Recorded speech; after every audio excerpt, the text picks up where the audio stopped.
Hello guys, നമ്മൾ ഇന്ന് അയർലൻഡിലെ pet ഫാമിലാണ്. ഇന്ന് ഞങ്ങളുടെ യാത്ര നമ്മുടെ ക്ലൈമറ്റ് സണ്ണി ആയതുകൊണ്ട് നമ്മൾ പുറത്ത് പോയിട്ടുണ്ട്. അയർലൻഡിന്റെ ചൂട് എത്രയാണ് അറിയാമോ? 20 ഡിഗ്രി ആയി. ഈ ഫാമില് എല്ലാം പെറ്റ് ആനിമൽസ് ഉണ്ട്. ഹെന്നുണ്ട്, ഹോഴ്സ് ഉണ്ട്, റാബിറ്റ് ഉണ്ട്, പീകോക്ക് ഉണ്ട്, ബേർ ഉണ്ട്, ഗൂസ് ഉണ്ട്, ഗോട്ട് ഉണ്ട്, പിന്നെ കൗസ് ഉണ്ട്, പിന്നെ ലാമയുണ്ട്, പിന്നെ പോണിയുമുണ്ട്, പിന്നെ ബുള്ളുമുണ്ട്. കുറെ പെറ്റ്സ് ഒക്കെ ഉണ്ട്. പിന്നെ നമ്മൾ ഫുഡ് കൊടുക്കാൻ പറ്റും.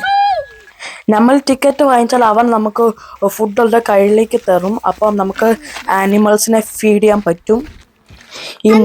ഇതെന്റെ അനിയനാണ്. അവൻ ഭയങ്കര എൻജോയ് ആണ്. പിന്നെ ചില ആനിമൽസിന്റെ ഫോട്ടോയും ഉണ്ട്. കണ്ട, ഈ പോണി ഫുഡ് വേണമെന്ന് പറഞ്ഞിട്ട് എന്റെ അടുത്ത് വന്നിട്ടുണ്ട്. പിന്നെ എന്റെ അമ്മ ഫുഡിനെ ഫീഡ് ചെയ്യുക ഗോഡ്സിനെ. ഇവിടെ കുട്ടികളുടെ പ്ലേ ഗ്രൗണ്ടും ഉണ്ട്. അത് കൂടാതെ ബൗൺസി കാസിലും ഉണ്ട്. അത് നെക്സ്റ്റ് വീഡിയോ എല്ലാവർക്കും ലൈക്ക് ചെയ്യണം, ഷെയർ ചെയ്യണം, കമന്റ് ചെയ്യണം.